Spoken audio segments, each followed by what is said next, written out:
When I meet a founder that's looking to start a digital health company, I always tell them, look, it's the double black diamond of entrepreneurship. It is not for the faint of heart. And the most important thing that one should reflect on is the why. Because if you look at what honestly is the most important ingredient in any company's success, it's just grit and determination and just kind of powering through challenges. If you don't have a sense for the why, it's tough to muster what's needed to do that.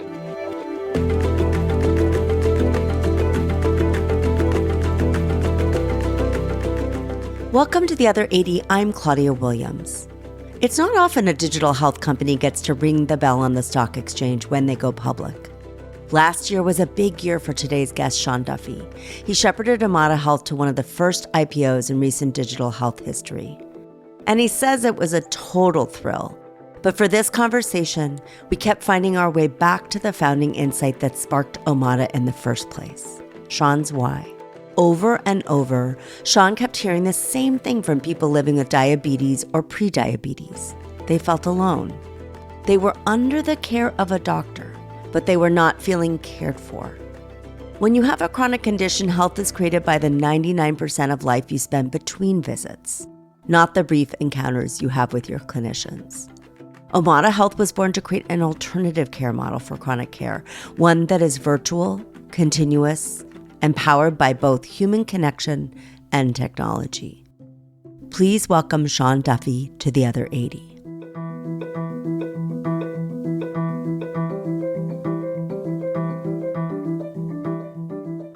Well, Sean, welcome to the show. I was listening to your conversation with Hallie and remembering our first meeting, which I don't know if it was during JPM or not, but I remember it was in a hotel lobby. My colleague Ryan said, you have to meet with my friend Sean. You were in the first class of Rock Health. I just remember you being so passionate. I went into that meeting thinking, like, what is this? I don't understand it. You were so passionate and compelling about the vision, which makes it all the more exciting that we're here today with your company having gone public last year. Just taking us back to that moment when you were first building and first conceiving of this, what do you think you saw that other people didn't in that time? Well, yeah, thank you so much for the kind words, and honor to be on it. I mean, germane to your question, there's kind of an experience in the early days that, frankly, I still remember to this day, over a decade later. And it was sitting in the homes of people in the burbs of Atlanta who had obesity, prediabetes, diabetes, and asking them, a lot of questions about what it felt like to be in the healthcare system with those diseases. And the funny reflection that I had, which is really what inspired Omada, is the healthcare academic would look at those people and say, oh, they're under care. They have primary care docs. They've been prescribed medicines. They're under care, but they didn't feel like they had care. And it was very obvious that without a different care model that involved day-to-day, between-visit, longitudinal support, they were heading down the wrong trajectory, with their health. We had some of these people just kind of say, Sean, you have to do this. You have to take a swing at it. And that was really the founding insight, is just that the care models were not suited to many of these disease areas that are crippling the country. I have a friend who's a patient advocate who has Parkinson's, and she has this beautiful chart that has all these dots. And they're all blue except one is red. They're like hundreds of dots. And they represent the time spent caring for herself versus the time in the visit. And we all know that. We experience that ourselves as patients. But yet we can so easily fall into the trap of thinking it's just about making those 5 minutes a little better, right? It's like those 5 minutes are never going to be better enough that they make a difference in caring for those kinds of things. Thinking, again, staying in that backwards, forwards kind of mode, what do you feel like you got 100% right there at the beginning? Like that it stayed true, that stayed constant the whole time? And what might have shifted as you've grown the company now addressing multiple conditions beyond pre-diabetes? Yeah, well, I think the insight that we had that's really stuck with us is that there won't be a silver bullet in supporting people, in chronic disease areas. And, Omada's taken a pretty full stack approach. You're going to need the accountability of a person. You're going to need incredible hardware. You're going to need great tracking, great content. And we saw companies that did one of all of those things. And we took on the burden of trying to create everything and tying it together that was required. And that belief from the early days is held true. And it just, every time we talk to a member about what makes Omada different and unique, little bits and pieces of all of those elements shine through. One of the things that was really striking from the very beginning is the belief in needing to show clinical impact and outcomes, that actually you are shifting the health trajectory for people and communities. I read your SEC filings this morning. It was actually incredibly interesting reading. Oh, good. Not every little word, but it was really interesting. And one of the things I really took away from that is all of these outcomes you've been able to show, which is partly because you've really very strongly said, we're not here to compete with the clinicians. We're here to support their work. We share goals. Also, obviously, you're selling to employers and other folks that care about those health outcomes. What are one or two outcomes you've been able to demonstrate over the last 10 plus years that really say to you as the leader of this organization, this is working? It's, so we're proud. I think you referenced 29 publications. We're now at 30, and just, which is amazing. And we started that from the very, very early days at Omada. And I actually kind of didn't realize that there wasn't such a standard in digital health to publish, but I equally founded the company while in medical school. And I recognized that at some point, I'd have to pass the medical director's test. I'd have to convince my, critical medical school classmates that our solutions work. I mean, recently we're doing a lot of work in diabetes. And in one of the trials, we saw members with A1C over 8 get a 2-point reduction in A1C.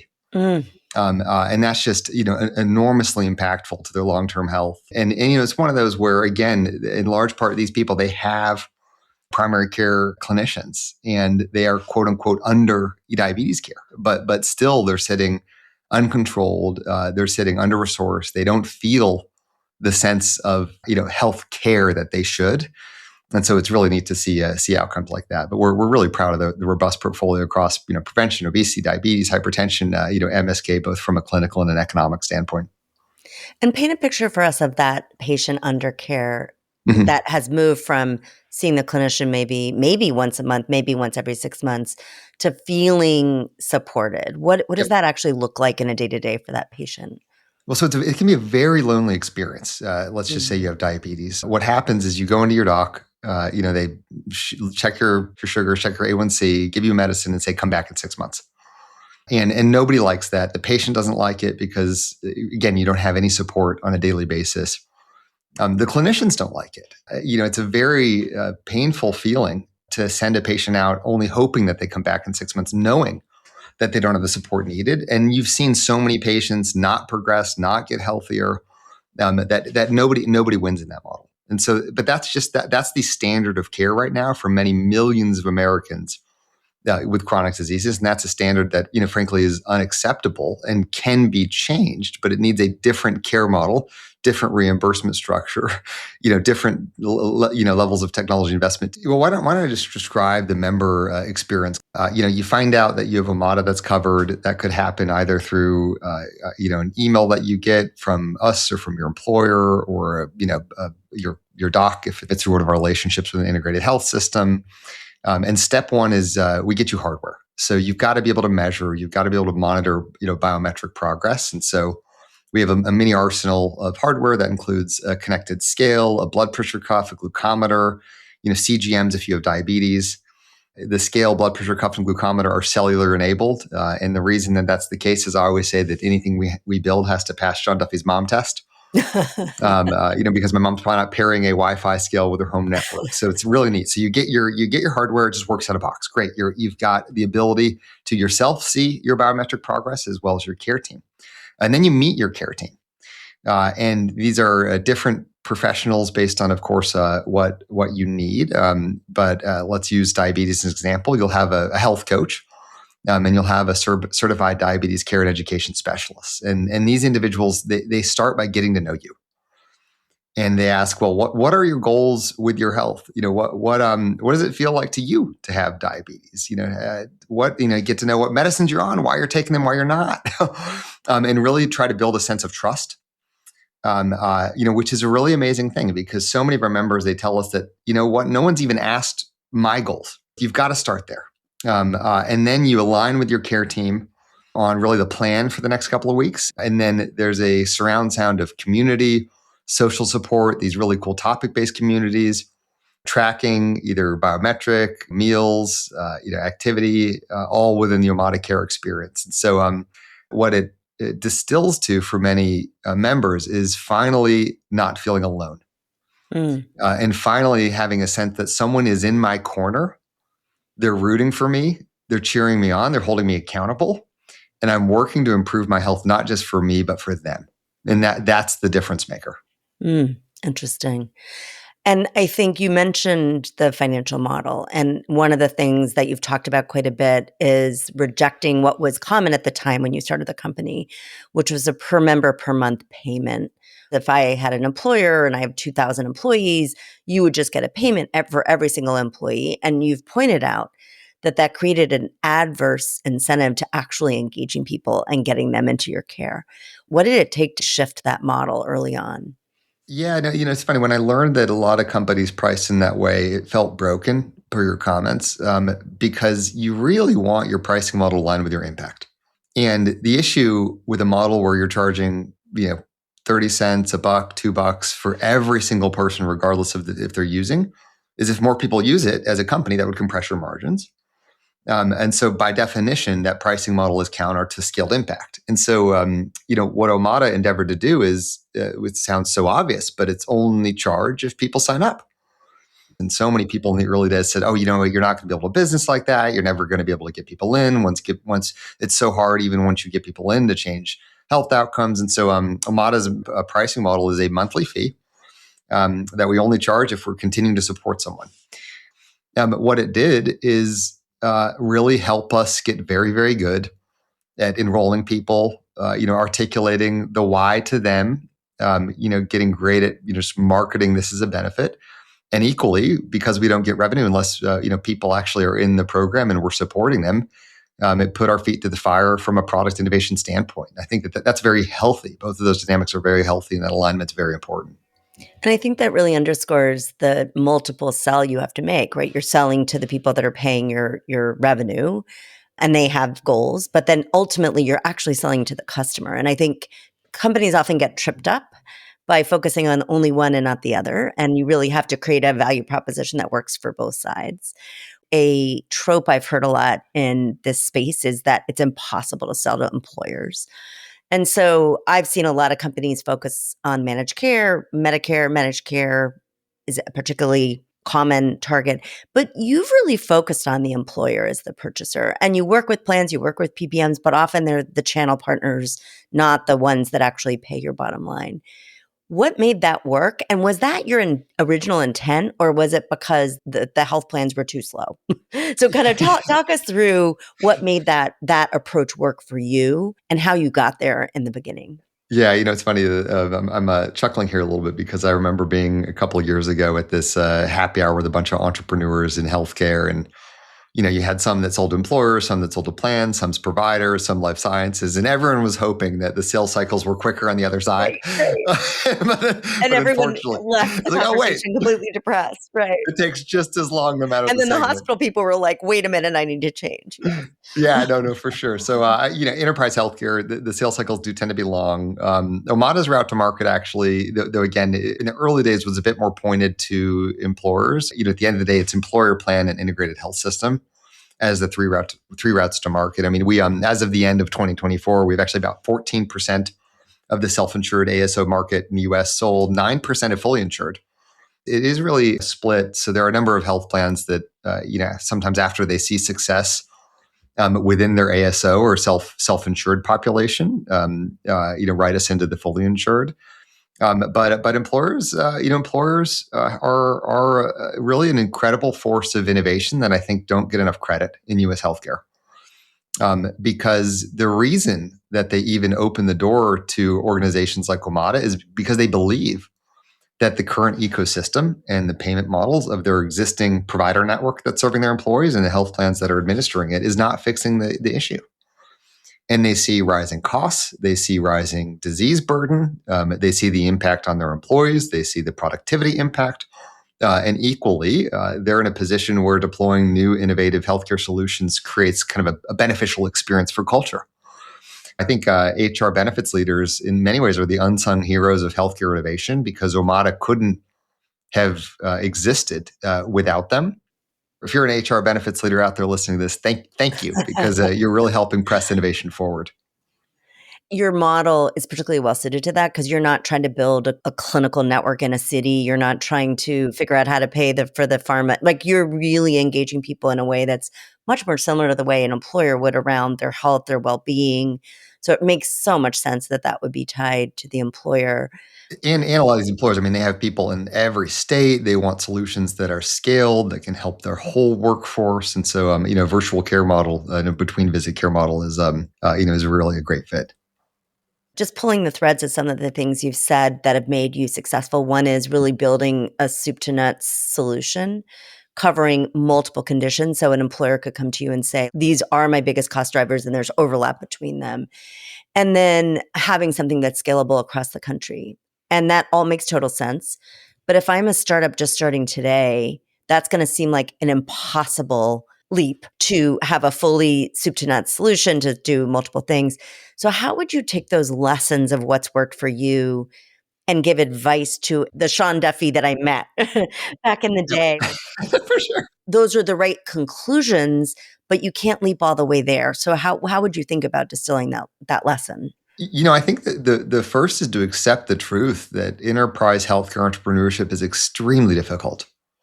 When I meet a founder that's looking to start a healthcare company, a digital health company, I always tell them, look, it's the double black diamond of entrepreneurship. It is not for the faint of heart. And the most important thing that one should reflect on, and I'll try to ask, is the why. Because at the end of the day, I mean, building a business is hard no matter what you're doing. I mean, if you're a SaaS entrepreneur, consumer entrepreneur, I mean, it almost doesn't matter. You're fighting gravity. It's very, very difficult to build any business. And the why tends to be the most important part, because if you look at what honestly is the probably the most important ingredient in any company's success, it's just grit and determination and just powering through challenges. If you don't have a sense for the why, it's tough to muster what's needed to do that. And the beautiful thing, which is kind of a nice balance to the difficulty of healthcare entrepreneurship, is there's some incredible whys. And we see them on a quarterly basis when we bring our members in to our town halls to talk about their experience with Omada, and that why is powerful, and that allows you to overcome the challenges. And so to your point, I mean, it's almost like an acceptance that it's not going to be easy, and there's not going to be a shortcut. And I think once you grow zen with that, it allows you to in a sense to do it. And you got to raise a lot of capital. You have to take the long game. You have to find patient investors. You have to suffer through really long sales cycles, and you just build a business recognizing that it's not going to be easy. My son's CEO of a small company, and I will bring this advice back to him. I think every year has been a big year for Omada, but last year was a particularly big year because you took the company public. What's interesting is obviously the success of the company itself, but also this is widely being viewed as a thawing or a proof point for digital health, right? That there are public market opportunities for digital health under certain conditions.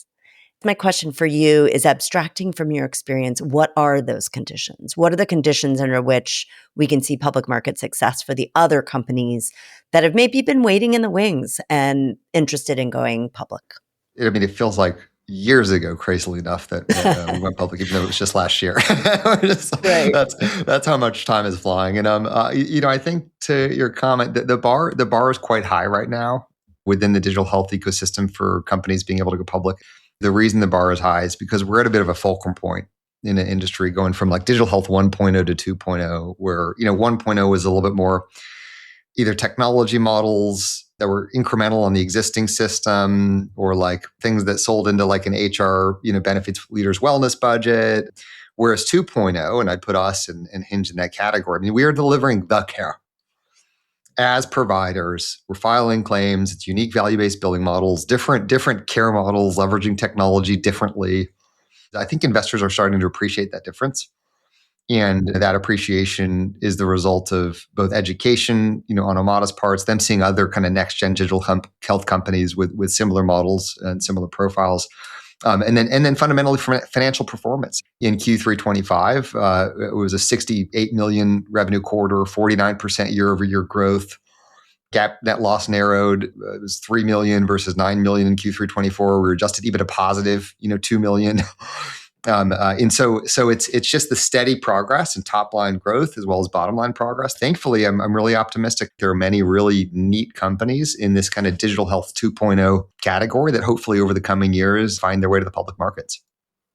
One of the other things you talked about, which I loved, is that going public brings financial rewards, but also puts new wind in your sail, right? It allows you to, in preparation and post the event, to think even bigger about what's possible, and also to bring, as you said, a new discipline and accountability, which has always been there, but it just requires you to double down on that. Talk a little bit more about where it's placed the company and what the impact has been.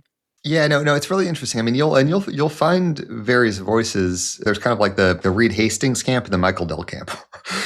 And the Reed Hastings camp is like, go public. It benefits the business. You'll look back on it, and in both the discipline and the new opportunities are worth it. And then Michael Dell is like, don't go public. Why would you? You can access Why would capital. He say that, I wonder. Yeah, you can access capital, liquidity on the the private side. What I've observed at Omada is even the preparations to be able to thrive on the public markets and the productivity and the operational discipline it requires just build a better business. And ultimately, who that serves the most is our customers and our members.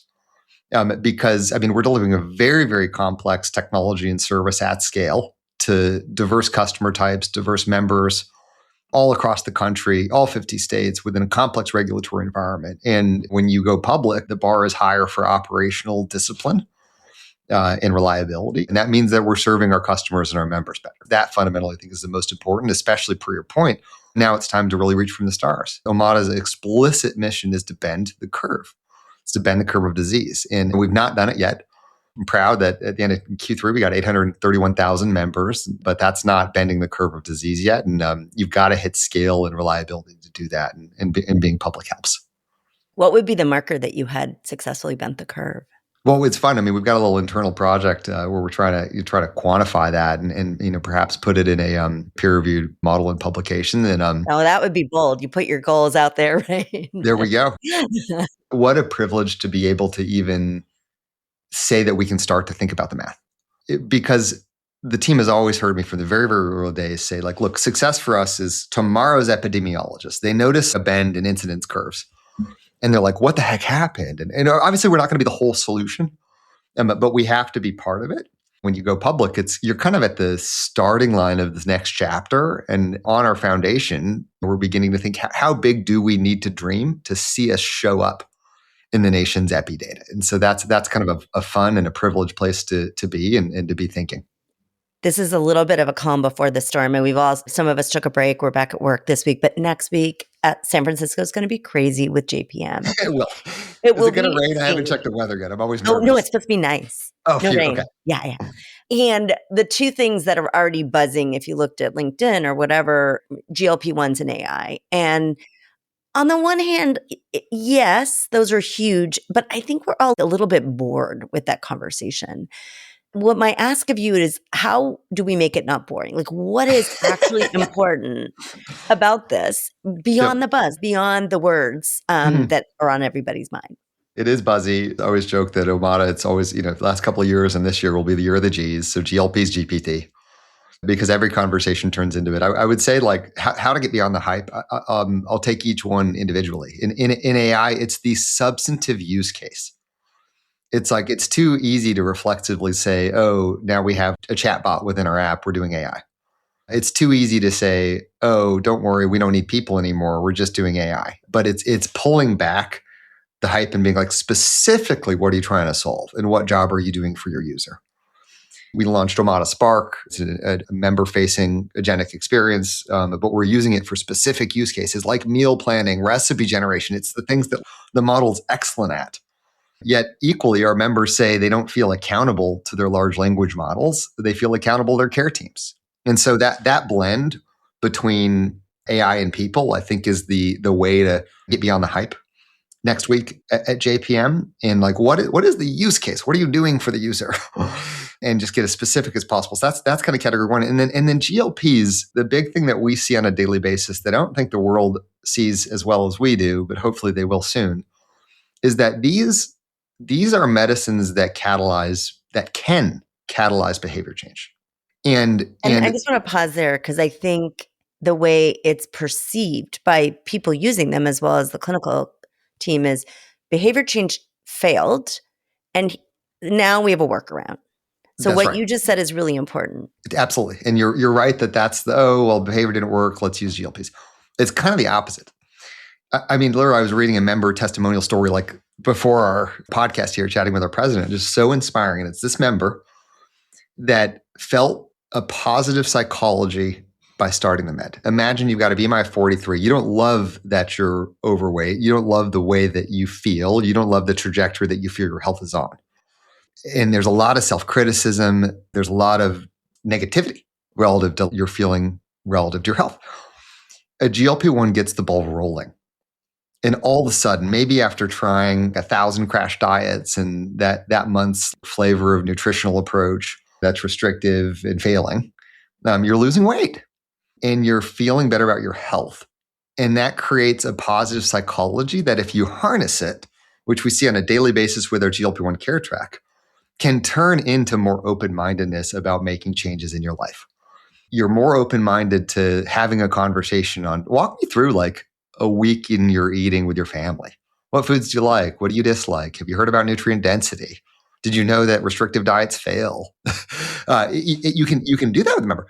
Hey, is there anything that you've wanted to do physically you've never done that you might be able to do on this trajectory? How about we work toward that? You've wanted to walk a 5K. Amazing. Let's find one. Let's find one online. So there's a positive psychology. And if you grab it and keep the ball rolling, that can turn into lasting behavior change. And so there is this incredible magic in the intersection between GLP-1s and behavior that can be seized if the two are blended together, that we just see, and it leaves us so inspired. And we've seen just some incredible success with members that have been through our care track, that have tried to get off the med, and have been able to do that successfully out to a year. And I think it was 63% maintained. Is that right? We put out some data, 12 months post discontinuation, the average weight change was 0.8%, so that the tiniest amount of regain on an average basis. Like you said, over 60% maintained weight or continued to lose weight at the 12-month mark.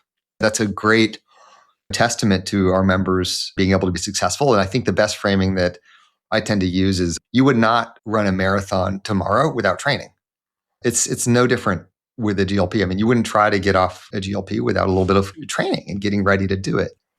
Another organization that's been very busy over the last several months, which is CMS, and they have released two new models. I used to work for the office, ONC, the HHS, and we used to call it the Office of No Christmas. I don't know if that's true for CMS or not. But they launched. December was busy. It was busy, right? They launched two models that I think are very interesting for Omada and other digital health companies: Access and Balance. That's right. And we'll share with listeners specifics for anyone who doesn't know about that. But what I love to have you talk about is what is the market opportunity this creates for you and other digital health founders, and how are you thinking about the go-to-market for this? Because mainly you've been focused in the past on commercial insurance. Relative to Access and Balance, obviously Balance is newer. And frankly, both models, there's still details forthcoming, but they're both very inspiring. The more that I've run through the kind of almost like the checklist that what in theory could make Access, use that one for a second, a success for the country, I'm like, you know what? There is incredible goodness there. Does the structure enable releasing the handcuffs from a fee-for-service model? Yes. It's a monthly fee. Is it targeted toward outcomes? Yes, there's going to be outcomes-based rewards for the company. Is there accountability? Yes, the outcomes will be published. Does it enable integration in any fashion with the existing fee-for-service system? Yes. Primary care docs have the ability to get payment in some capacity by partnering with access providers.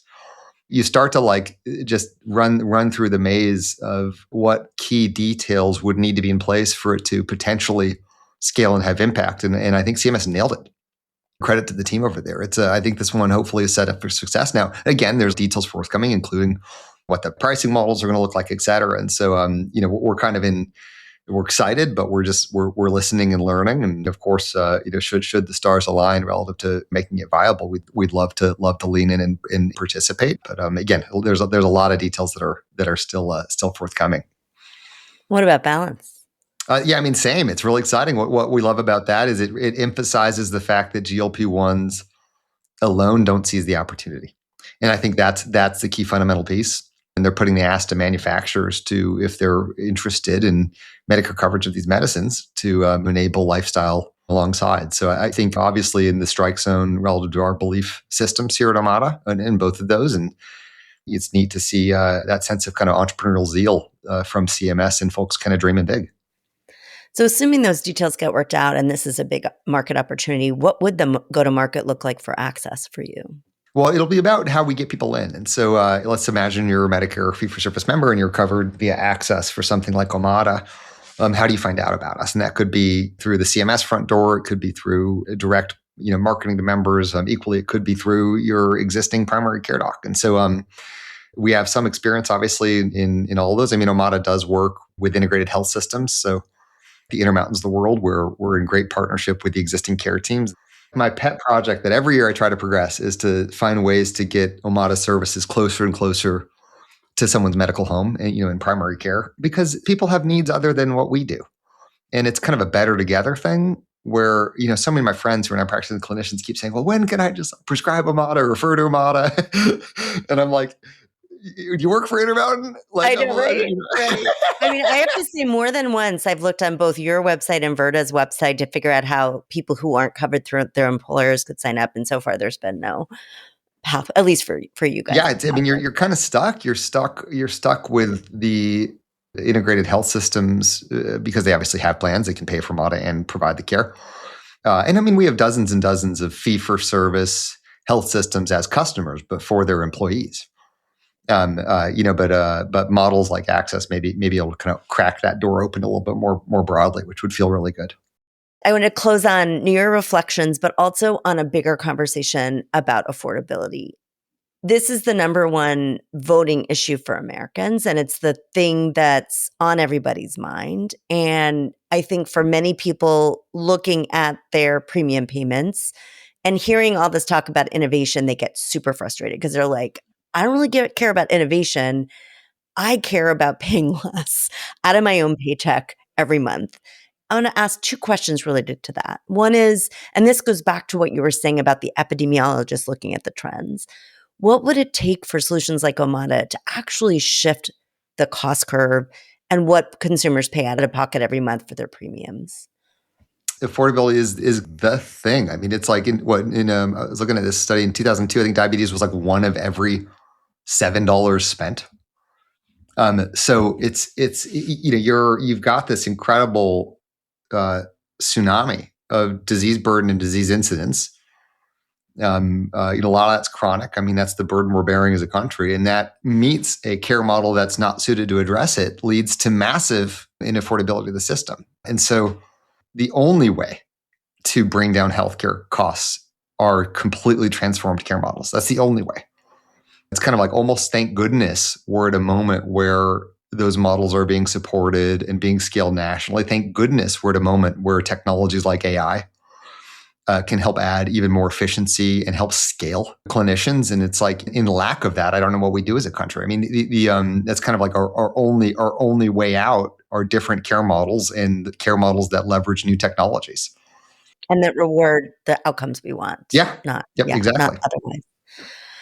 If you were emperor for the day or king of the country, hopefully we'll never have that, but what would be a structural change you would make that would complement Omada's work to make people healthier and healthcare more affordable? So something you could just overnight change that would be a complement to what you're trying to do. I would create asynchronous E&M codes. Okay, that is not what I thought you would say. Say more about that. So there's this anchor that's happening on a daily basis in that what we pay for in large part in U.S. healthcare is billing for time with a licensed professional. That is what, in part, enables the wrong care models because people don't want that. And the average clinician right now, I mean, they'll do their visits, either virtual or in person during the day, and then at night try to burn down their MyCharts messages. But if we could find a way to create some sort of payment on some version of an episode that's not tied to time, but tied to like now you can engage asynchronously with this clinician and you need to have some governance around it. I don't know how many messages would be included in that code, but what that could transform healthcare meaningfully and counterintuitively modifying the fee-for-service billing to accommodate for async would enable more providers to take on risk and go to value.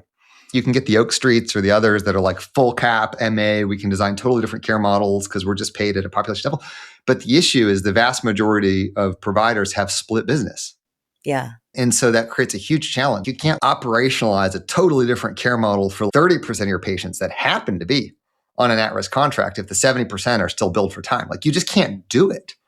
And so the biggest headwind, in my view, to actually transitioning the healthcare system toward value-based care is the fact that fee-for-service care is just billed based on time. And so that would be the wand I would wave. And I think it's an esoteric technical one, but it would make a big difference.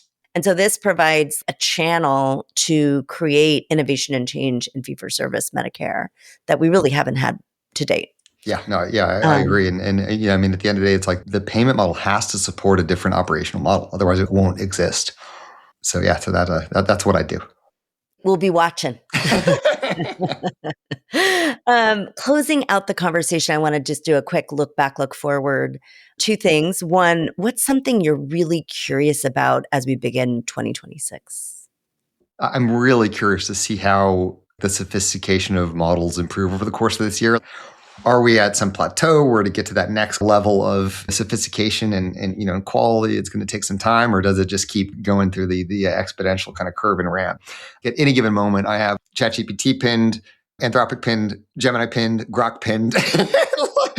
I like run all my queries parallel to like just test the latest frontiers of like what the models are. So that's what I'm really curious about. What pace of software innovation will continue here, and then how we can best leverage it, for Omada, especially within the context of supporting members on GLPs.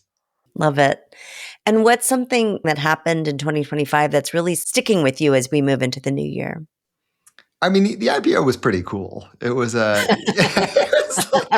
was a cool experience. I was able to bring my kids there. In fact, my daughter rang the bell. I guess I technically still have never rung the bell.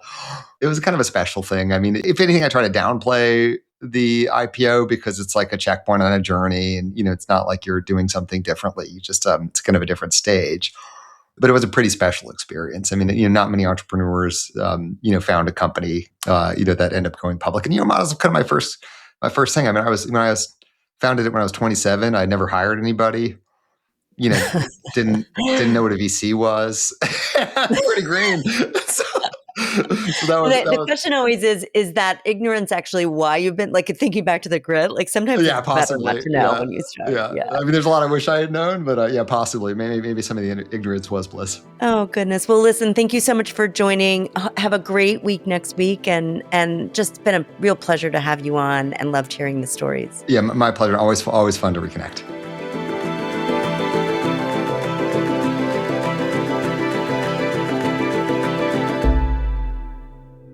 Sean and I closed out this conversation with his thoughts on CMS's new access model and why he's cautiously optimistic about it. It has all the ingredients that we need for Medicare innovation: a pathway beyond fee-for-service, accountability for outcomes, and a model that can bring virtual care closer to medical homes. If CMS can get the details right, access has the potential to bring continuous care to the Medicare members who need it most. And that would be a great thing. This podcast was created by me, Claudia Williams. My podcast producer is Avery Moore-Kloss. Check out the show notes for more information on Sean Duffy and Omada Health. There is more information on my background, this podcast, and our guests on our website, www.theother80.com. Until next time, I'm Claudia Williams.